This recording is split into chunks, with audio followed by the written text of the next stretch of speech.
Hello and welcome everybody. You're joining us today for our webinar, Horror Creatures with body horror artist Molly Brown and hosted by concept artist Brian Huang. My name is Zoe. I'm the digital media producer at CG Spectrum. I'll be moderating today's webinar and operating behind the scenes to help out with answering any of your questions or putting any important information in the chat box below throughout the presentation. We'll also have a dedicated Q&A portion at the end of the presentation today, but do feel free to use the Q&A chat box at the bottom of the Zoom screen at any point throughout the presentation. We'll try to answer questions throughout as they come up, but if we don't get to them, we'll answer them in the Q&A section at the end. So before we launch in, I'd like to briefly tell you about CG Spectrum. So we're an entirely online animation, VFX, digital art, and game design school. With the goal of helping students to pursue successful careers in film and games. We're a Rookies certified school, the Rookies being the industry standard for animation, visual effects, and the gaming industries. And we offer the most up-to-date, job-focused specialized training that puts our graduates in demand on the job market. Our curriculum is taught by industry mentors like our host today, Brian, who have years of experience in the industry and have worked on blockbuster film and games.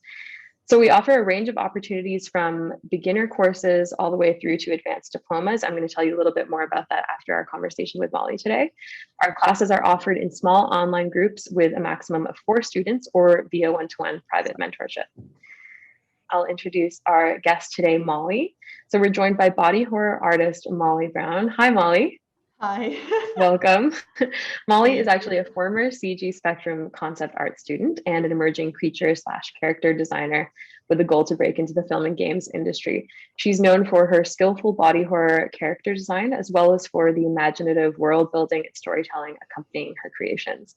Following an early childhood interest in drawing, Molly continued to develop her practice in the advanced concept art diploma at CG Spectrum, while also growing a sizable community online around her artwork.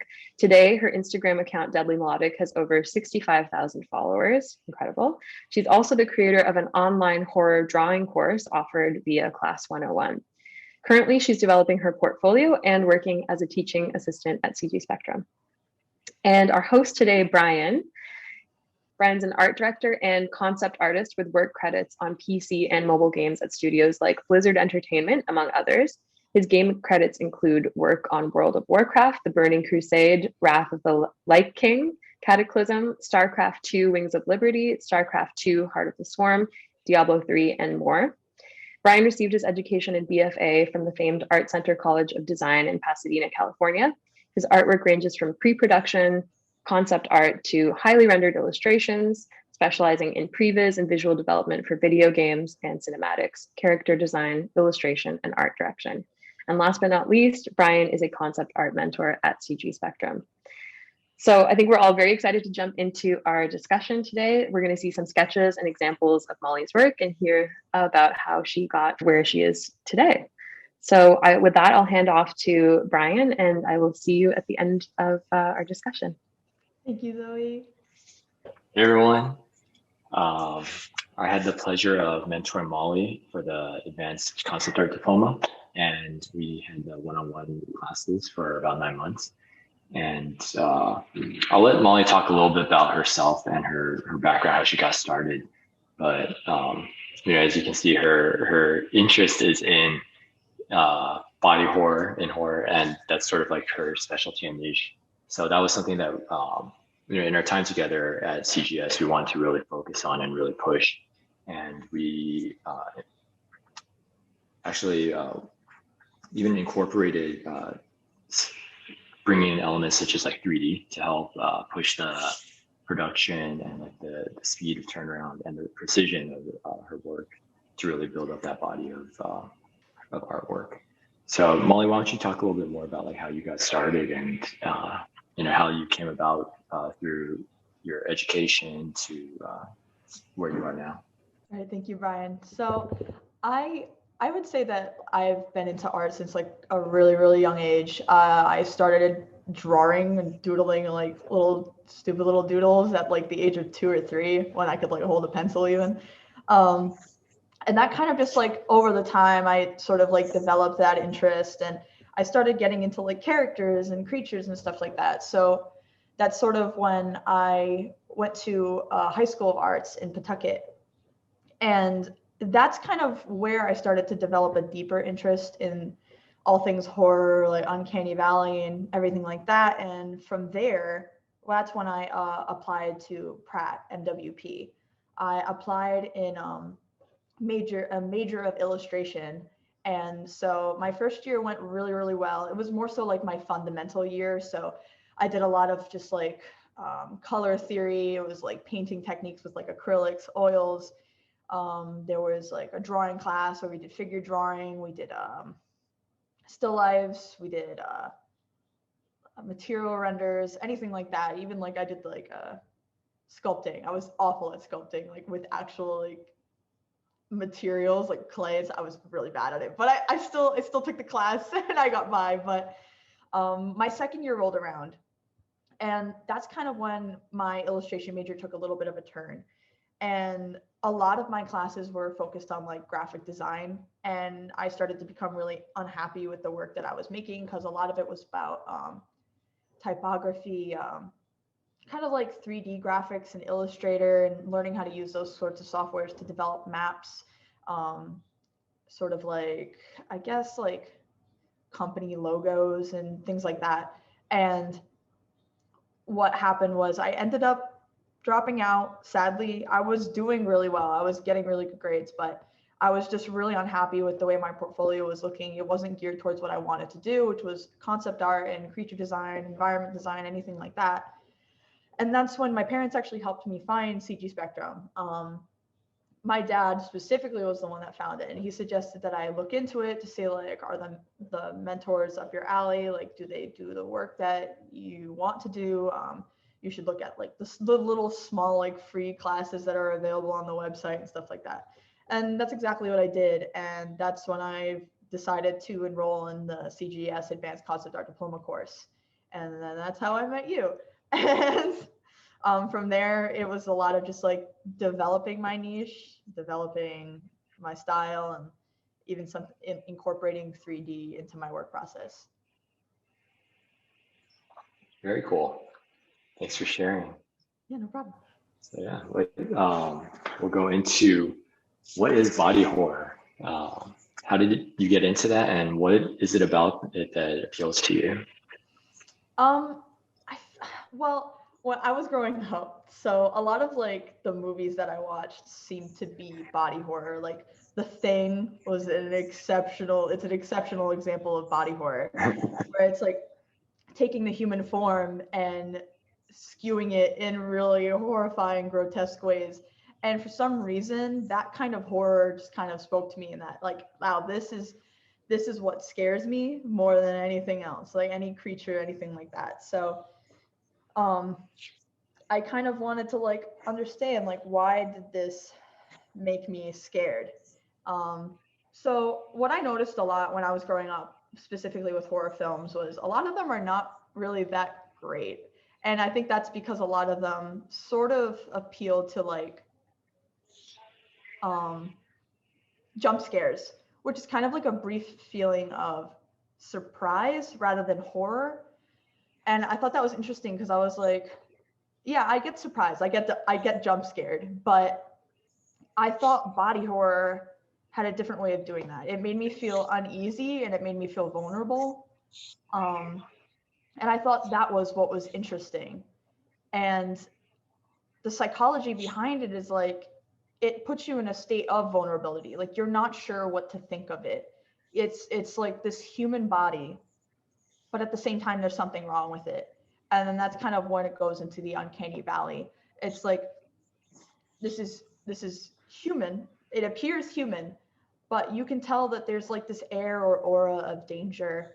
And so with The Thing, it's like the alien could be anyone or anything. They can appear completely human, but it's like, it's not, and it's looking to hunt humans. So that's sort of what I loved about body horror and all things body horror, was that rather than relying on the surprise of jump scares and like the reveal of creatures, it's like there's an unease in the sense that this thing is human, but there's something wrong, I think.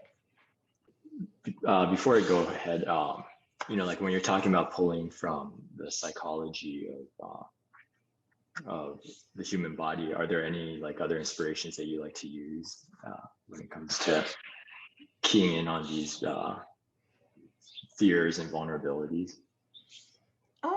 Well, for me, when I'm like developing a creature or a story of some kind, I tend to use a lot of my own fears. So, for example, when I was really little, I watched a movie called The Polar Express, and for some reason, it was like deeply unsettled me for no reason whatsoever. Like, it's not even a horror movie. Yeah, that's like the weirdest example. I know. Cool. It's just like I couldn't understand why it made me so uneasy, and I was like, there's something wrong with their faces. Like it put a weird feeling in me. So later in high school, I got assigned this like big project, and it was like, I was like, I want to do something that interests me. So I wanted to go with horror. And then I remembered the Polar Express, and I was like, why did this make me so freaked out when I was little? And that's kind of how I came across the Uncanny Valley.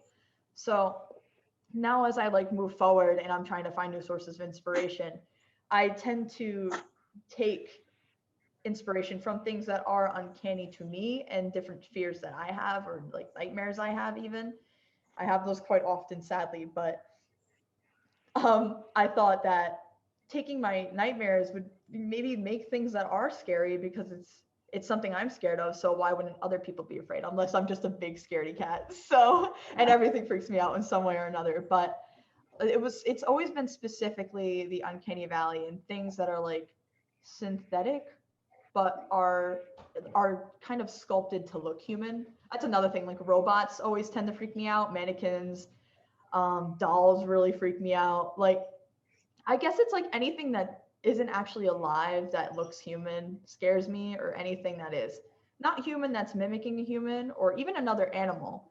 For example, like the bear in Annihilation. That deeply unsettled me. My And favorite. it's one of my like favorite like horror sci-fi films. I don't even really think it was meant to be horror, but the bear with like the weird gargled human yelling, I was like, no.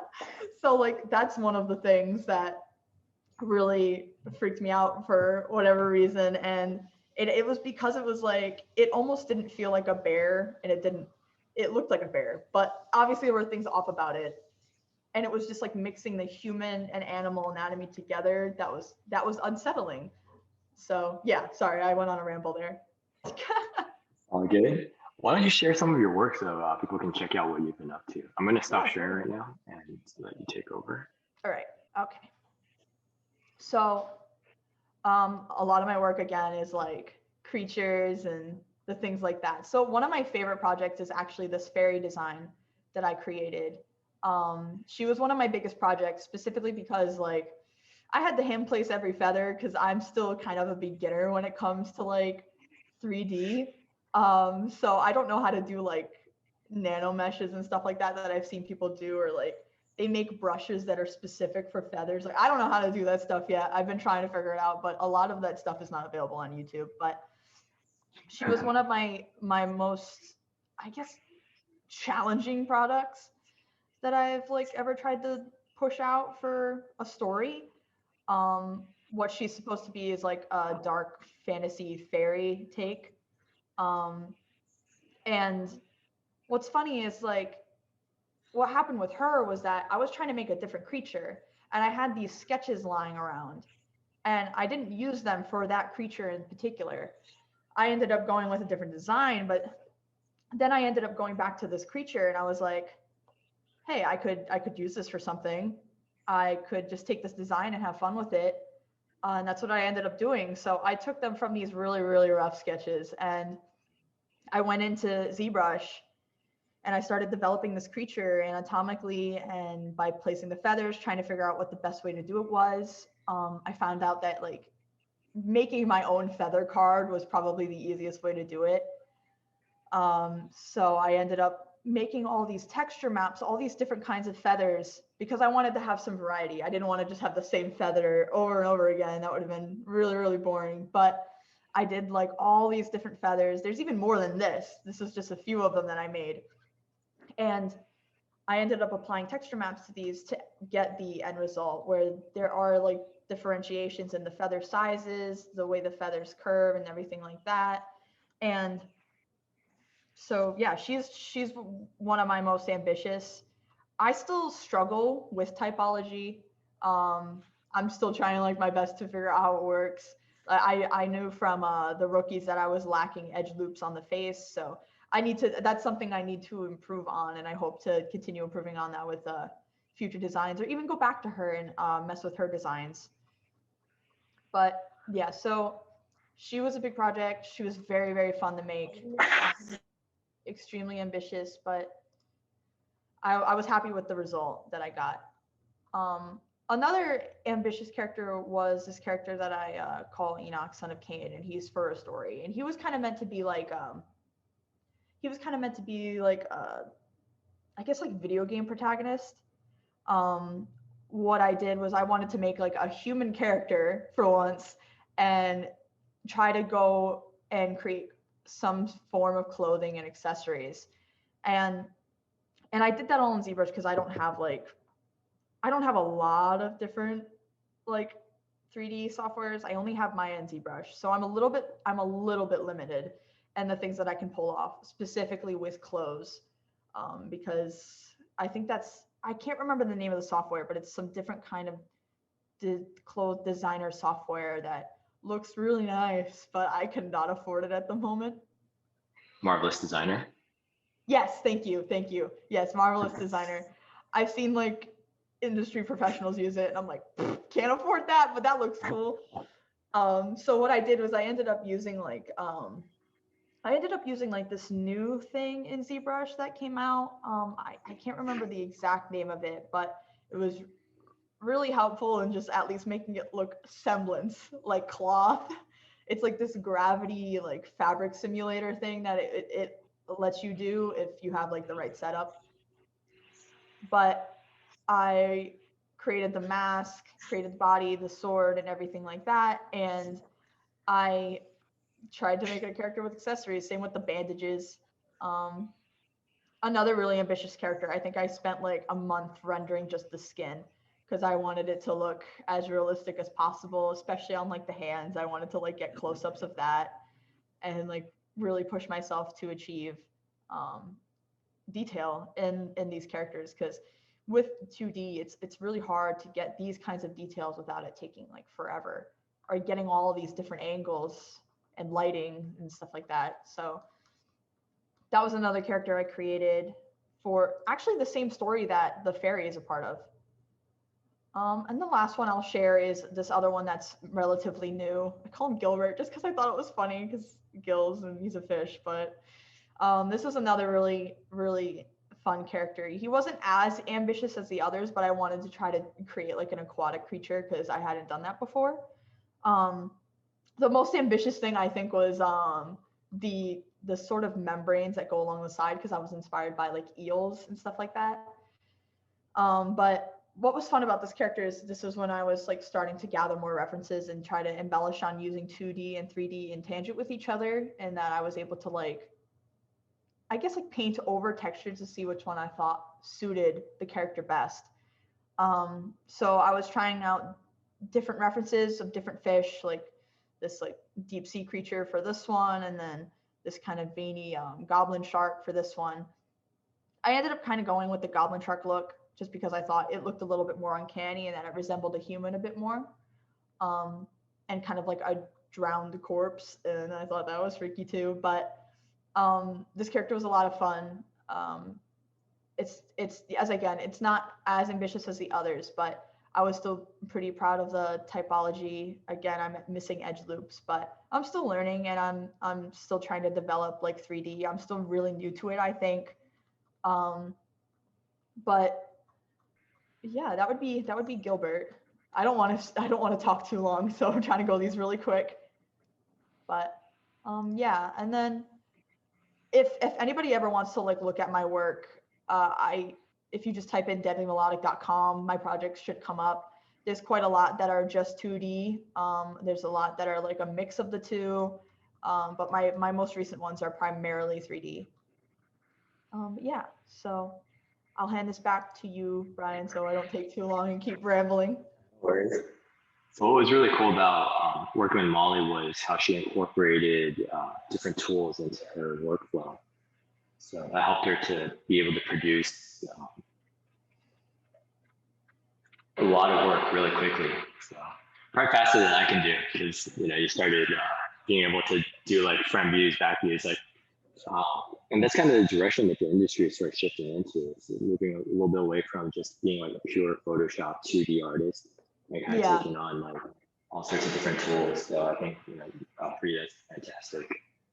Yeah, and I have you to thank for the 3D, because you really pushed me to try to get into ZBrush, because before I was like, I'm scared of 3D, it scares me, and I don't know how to, the UI is confusing, but you were always just like, try it, look at this guy's stuff, it's really cool, and he uses 3D, and I was like, oh, okay. So that you were the one that kind of like really pushed me to get into ZBrush, and then that has like continued with me having an even deeper interest in 3D creature character creation. So thank you. Very cool. Yeah, I love what you're doing. I think you're able to do stuff I can only imagine in my head. Like I just do a sketch, but then like, you're able to actually visualize it and build it out, which is awesome.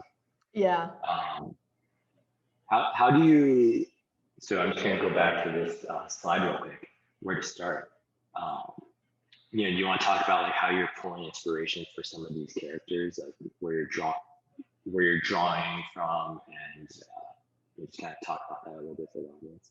Oh yeah. So a lot of the like characters and creatures I make tend to kind of come on a whim of things that I find in my everyday life. For example, like the fairy creature, that was just because of a sketch that I created for another character. So that was kind of on a whim. A lot of creatures that I also make are, as I said earlier, inspired by like nightmares or dreams that I've had. And then there's others where I really do have to go searching for inspiration. And that's kind of where Pinterest, horror movies, Bible stories come into play. So in particular, I have a character I'm working on right now that's called Elysium. And what they were originally inspired by this concept of Elohim. I think that's how you pronounce it. And it was like, it's actually like a term in Judaism to refer to God, and it's also a term used to refer to the Trinity and things as like the Father, the Son, the Holy Spirit. And so it's left a lot of people to like speculate in a Bible theory sort of way that this God is three beings or accumulation of them. So I was like, that would be really interesting if there was like a character that was a representation of this that had like 6 eyes meant to represent like 3 separate beings in all combination. So like that's kind of just where the idea sparked from, is I'll be watching like random videos about theories or movies or games that I really like, and people will make points or bring up research that they've done, and I'll find it extremely interesting. So like that one I found for Elohim was Bible theory iceberg that I just came across on YouTube randomly because I've watched iceberg theories before, and it's just kind of like it's really interesting to hear that kind of stuff. So that's a lot of where inspiration comes from. And then same with horror movies. I've always been inspired by The Thing, Alien, and then Geiger's artwork. I'm inspired by Del Toro because he's brought back like monsters actually playing really key roles in movies rather than just being a spooky monster that wants to eat people. So like that's another huge inspiration for me. Like I want to give creatures, even though they're not human, I want to give them personalities and a role to play in a story. And their roles tend to also help with their design, since it kind of like makes me think about their function. Like why would they look like this, or why would they have claws or a tail? Like what is their function? Like what are they made to represent in whatever story I'm creating? So, and then another thing would be like animals. I get a lot of inspiration from animals and like their association with religion and different mythologies, folklore. I always find that really, really interesting. So go to the next slide. We've talked a little bit about your process and software. There's some questions, or I guess we'll go over the questions at the end, but like someone was asking about, if you ever go back to traditional or like 2D, or if you do everything in 3D. So I think that might be a good topic to talk about a little bit. Oh, okay. I do every once in a while with traditional, but a lot of my work currently is digital. I just find like I'm a lot faster when I'm doing digital artwork in comparison to traditional. Even when I'm just sketching characters really quickly, I feel like with digital in like Procreate on the iPad, I'm able to get sketches out really, really quickly. And I'm able to edit them and erase them like way better than I would be able to traditionally. Like I can duplicate a layer and I'm like, if I want to add horns, I can do this really quickly on top of the sketch I've already done. And I'll be able to save it rather than lose it. Where like with traditional, I'd have to redraw that whole character again if I want to see them with a different horn variation or a different kind of like tail or something like that. So that's kind of the reason why a lot of my work is primarily digital now. But I do still enjoy traditional media. Like I do love using like acrylic paint, oil paint, and watercolors. Like that's kind of how I started.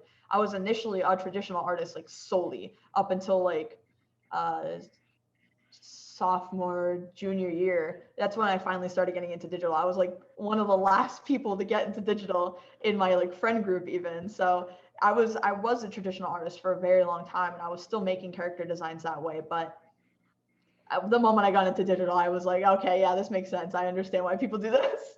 You ever go back to Photoshop and just do your work in 2D, or have you completely adopted more 3D workflow? No, I definitely still use 2D a lot.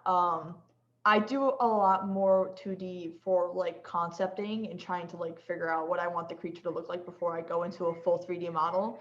At some point I'll share this, but I made like a couple of pages worth of sketches for that character I mentioned earlier, Elysium.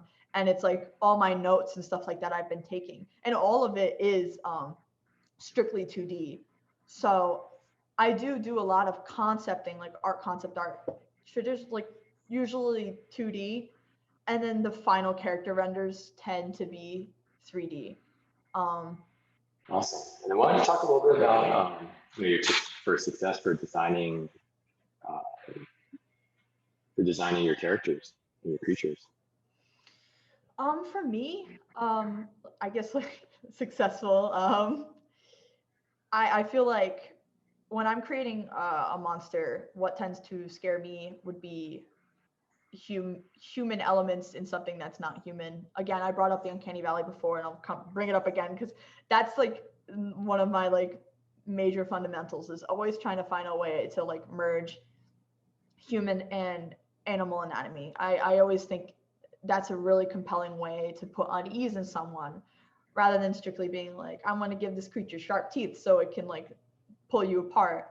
But for some reason, the moment I give something human teeth that's not supposed to have human teeth, it's just a lot scarier for like no reason, but it just works. And there's like a weird psychology in that just because it's like, it's the uncanny valley. Like there's something human about this that shouldn't be there. Yeah, someone like brought up like a duck with teeth. Like that would be no.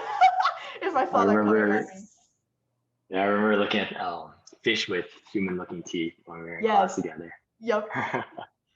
You always brought up like the deep sea fish with like the weird human eyes or human teeth, and I was like, oh, so it's always like that's like one of my major points of always like developing your creatures. I love it when there's a human element when it's not supposed to be. And then yeah, like bringing up animals and like nature, I find that when a person creates a creature, maybe that's not even human, but something that's based on an animal, it feels so much more grounded in reality, and that makes it scarier.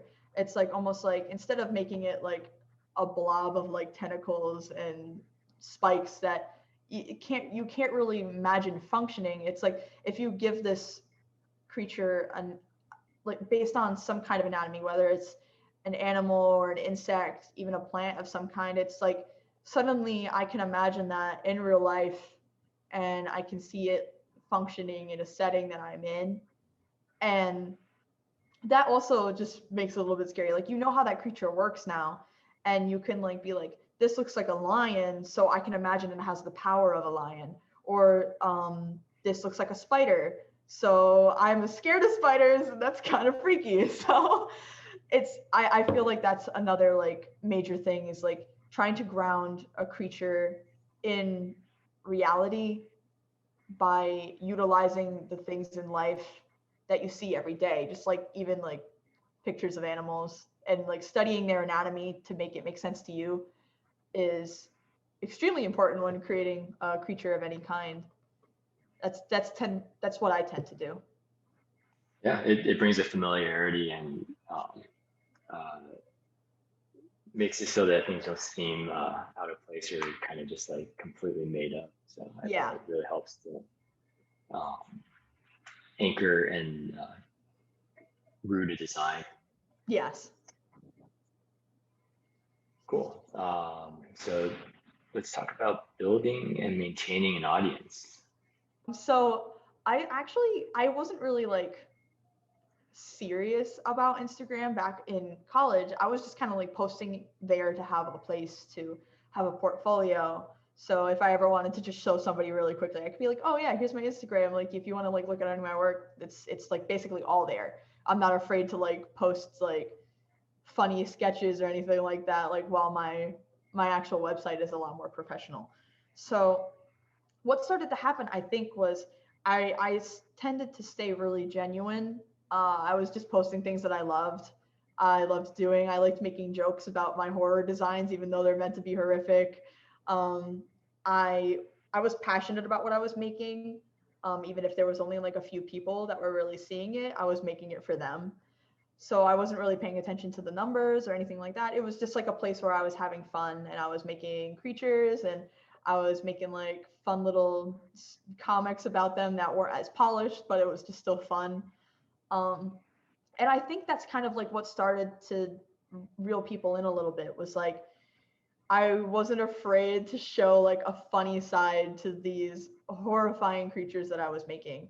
So, for example, like Charlie right there is like with a cat. Like you wouldn't really like see that normally on like a horror creature Instagram. But it's something that I love, and it reminds me of like creating a misunderstood monster. Um and it also just helps me like build a personality around them and give people something to be interested in rather than just strictly the design. And I also love like developing stories. So it's fun for me, and it's fun for the audience if they like want to interact and they want to like ask about this creature, not only about the design, but about their personality, interests, things that they like, things that they dislike. And it's just really, really fun. And I think that's what Instagram should be about. So just having fun, just like, of course, like focusing on a way to build and spread your work. Like you want people to see your work, like you want to be recognized, but at the same time, if the numbers like start flopping a little bit, like if you pay attention to that kind of stuff, it's going to like deteriorate your motivation, and you'll focus on that, and you won't be able to create as passionately as you were before. So I try to like focus on like the people that are there, the people that like asking questions, that like my work, and it just makes it a lot more fun.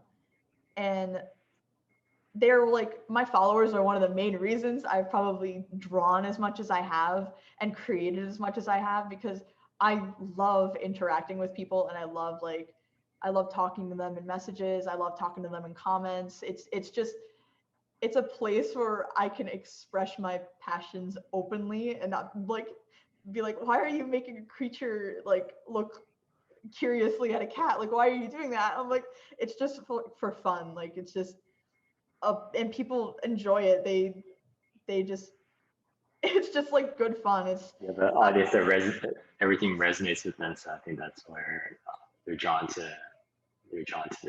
stories and the designs that you're creating.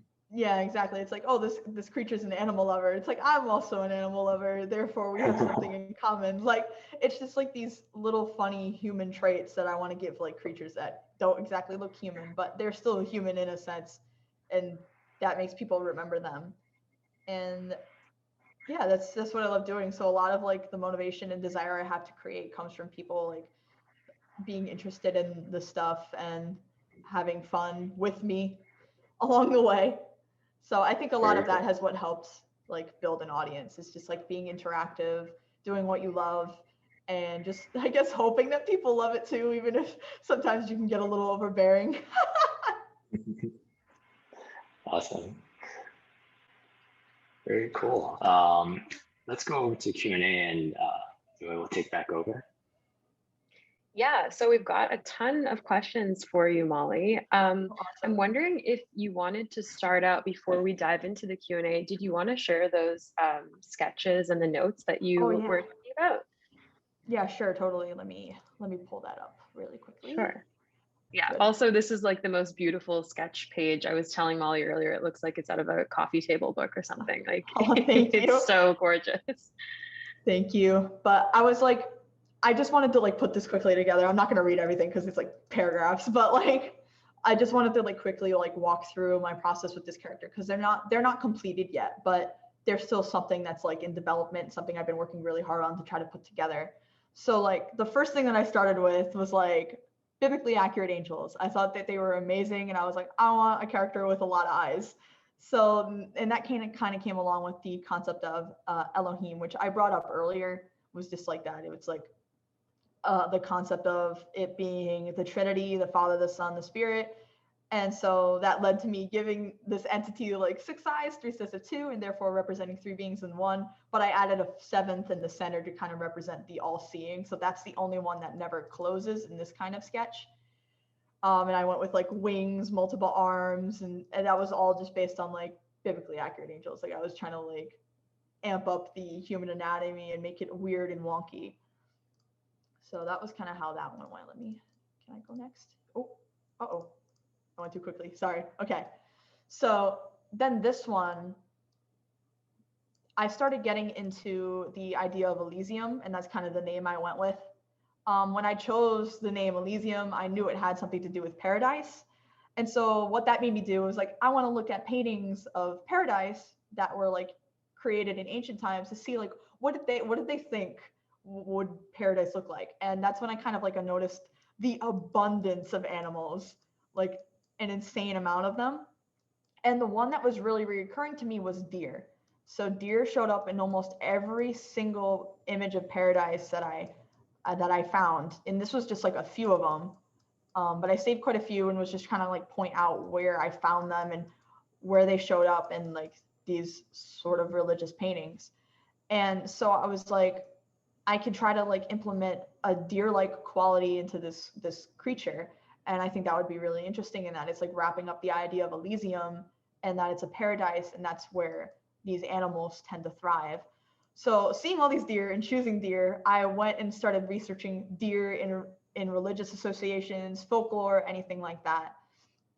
And that's kind of where it got me, is like the emphasis in that it's the incarnation of deities, which I thought was really cool, and that like gods tend to appear as deer and lions and animals, and that they're a connection to the other world or the fairy realm. And in my story, there's like fairies and they live in the forest and stuff like that. So I was like, that could work. So I kept going deeper and deeper into it. And then that's where I found these sources from Pat Wigington. And I saw in some pagan and Wiccan traditions, the deer is highly symbolic and takes on many aspects of the god during the harvest season. So once again, it's like deer-like qualities are being taken on by deities. And in some depictions, the horns grow directly from his head in the horned god scenario. And that in Egyptian legend, many gods appear to wear a pair of horns on their head. So I was like, okay, this means that I should give this creature horns of some kind. So I went through a bunch of different variations right here. And I kind of walked through like different designs and why I liked them and why I didn't. These were all based on different deer and elk and moose that I found. And the last two I kind of ended up with were the last two. I liked the shape from both angles, while others I kind of like had issues with the way that they framed the head or framed the creature altogether.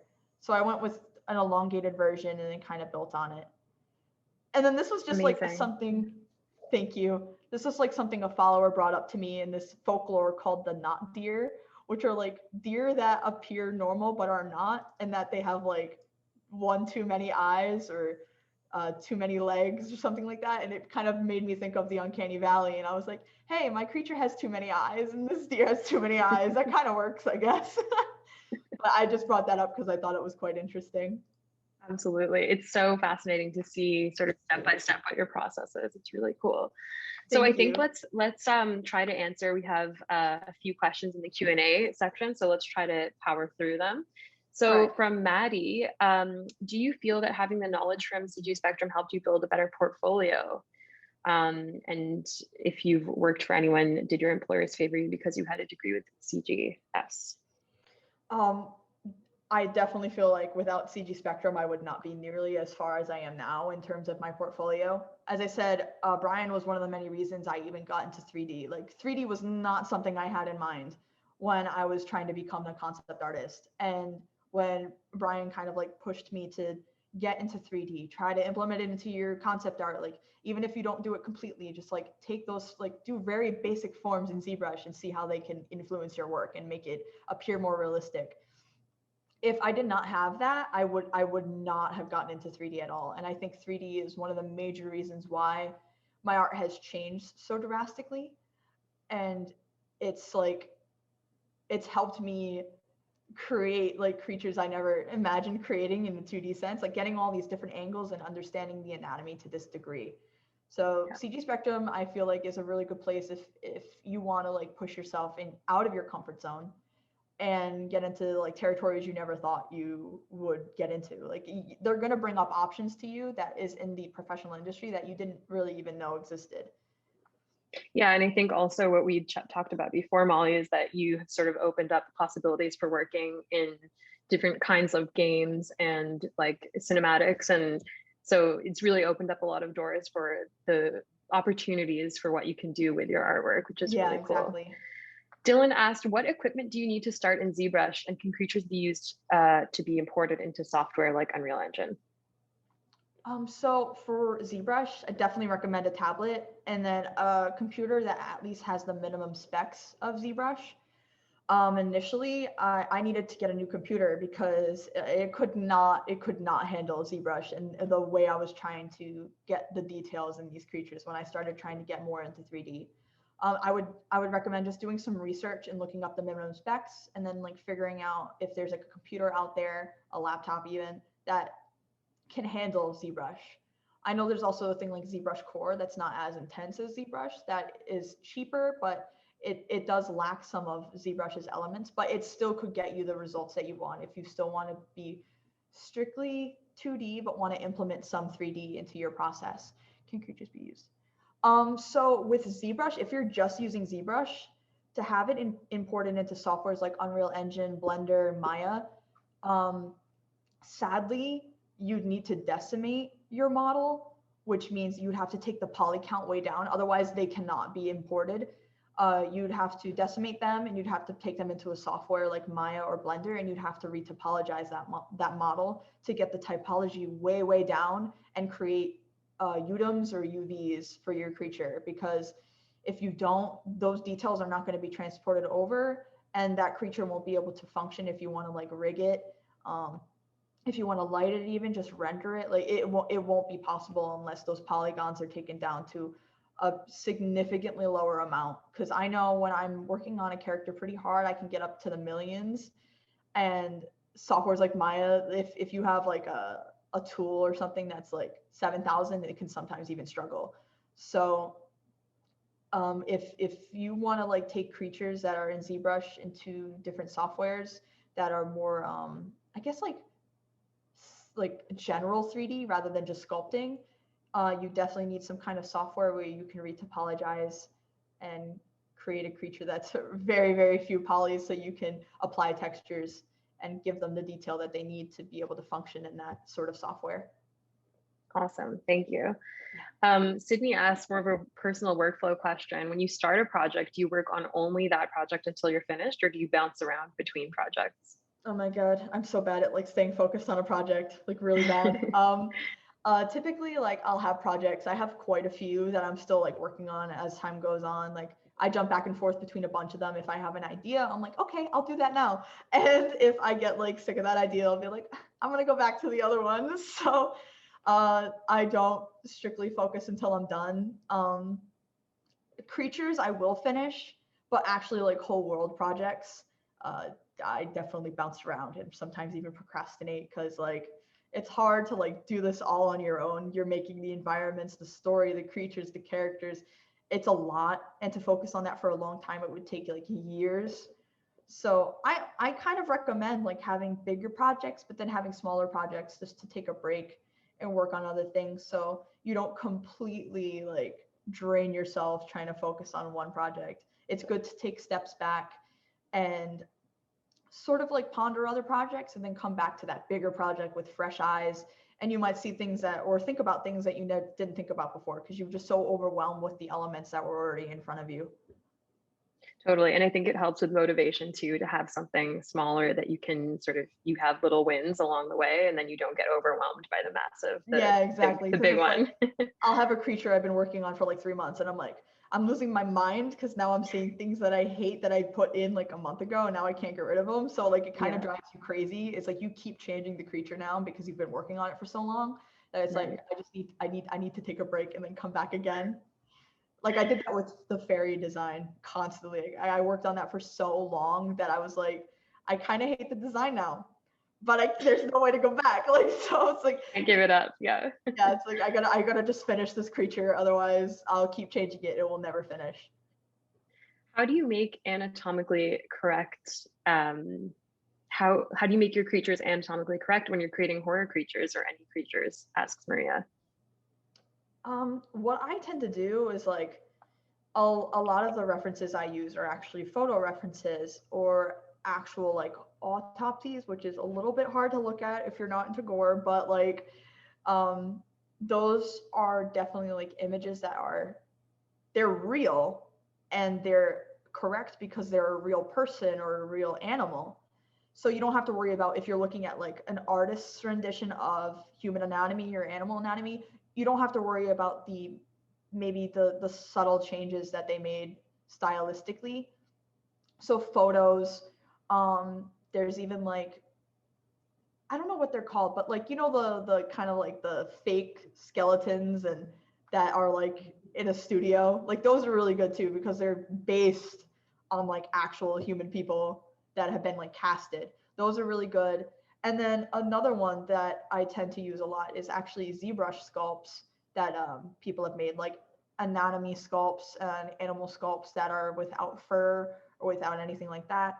And you can just find those on like Google or even on Pinterest. If you look up like ZBrush human figure or ZBrush deer, ZBrush lion, you will find very good references for like understanding the anatomy of that creature and what it looks at all angles because it's a 3D model rather than it being like just a one plain 2D sketch.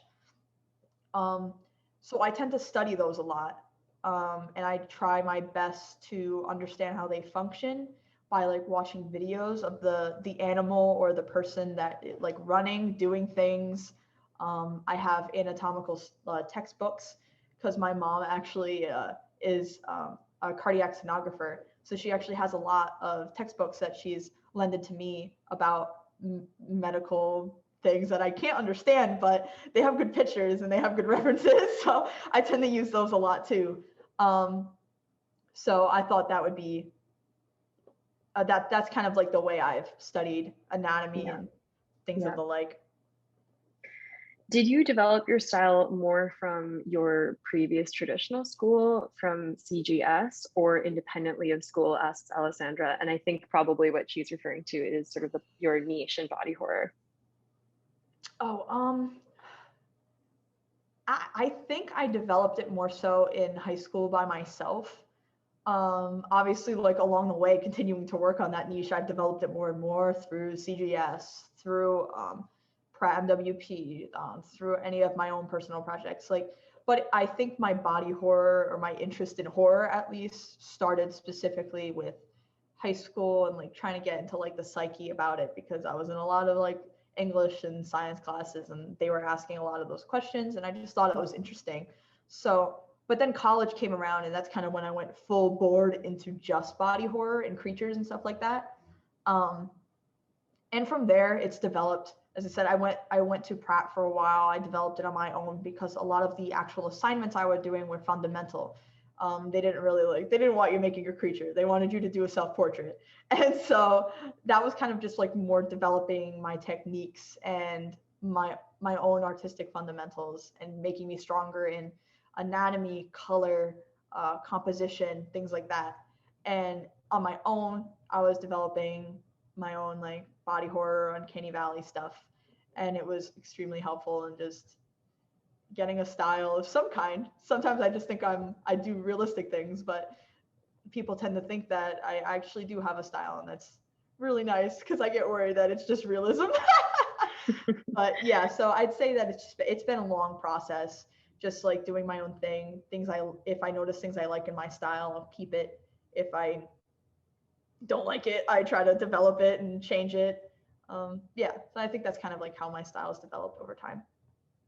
There are a few questions that I think we can sort of mesh into one.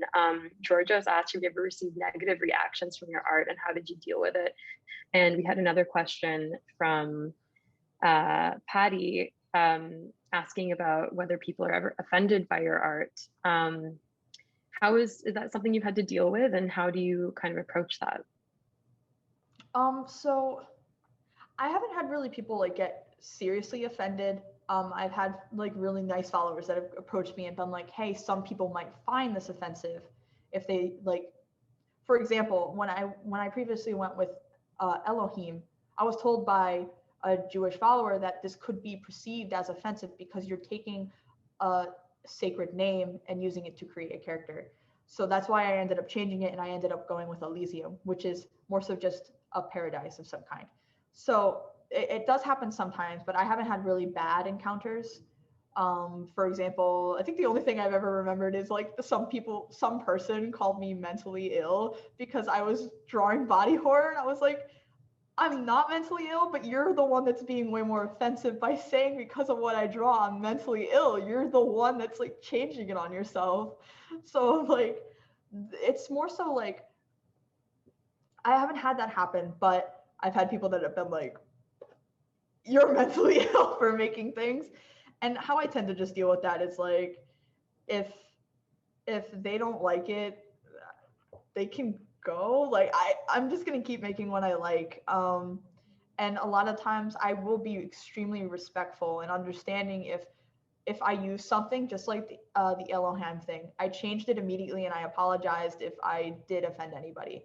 I do not want to actually offend people. Even if I do body horror, I want to get a scare out of people. I want to make people enjoy horror.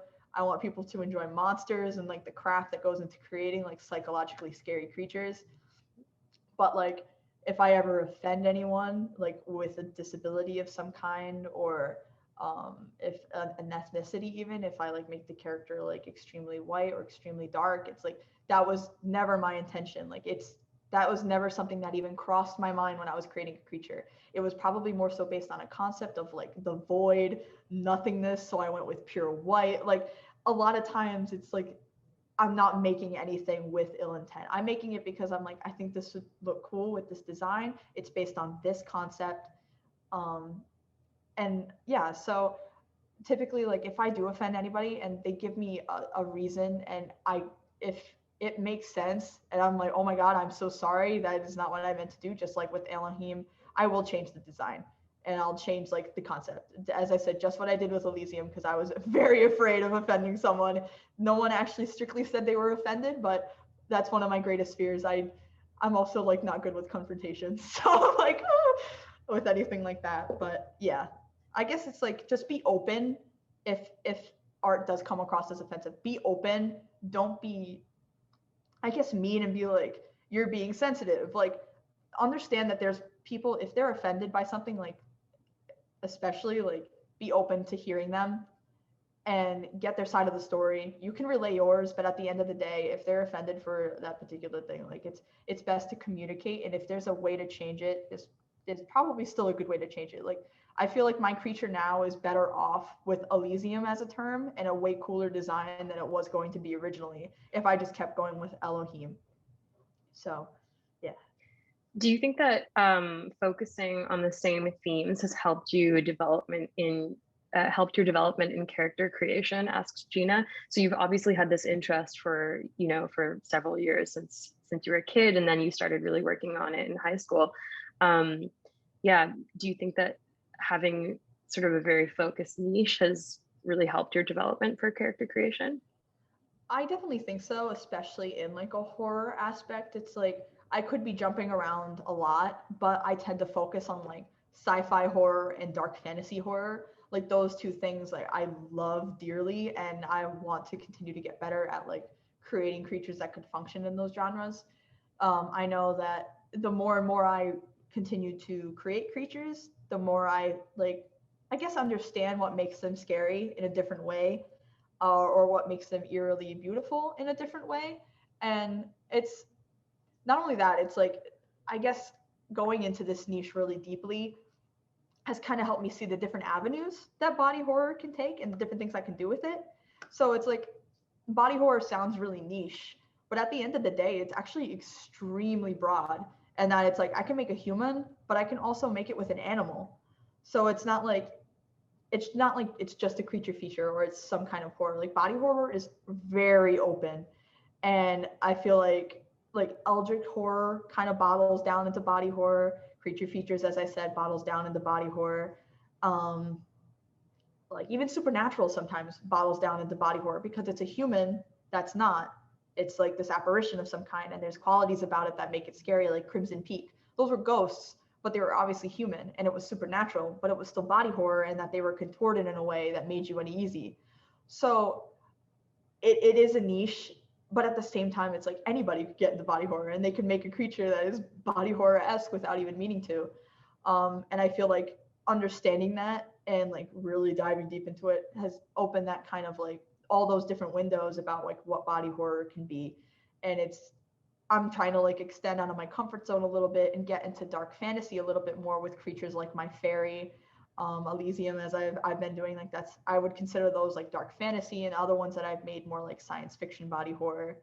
So I'm like trying to open up and do different things. And I feel like that's kind of like what's helped me by kind of focusing in on this sort of niche. We have a couple last questions on our slideshow that we can maybe do rapid fire before we get to the rest. So are you ever scared by your own designs? Yes.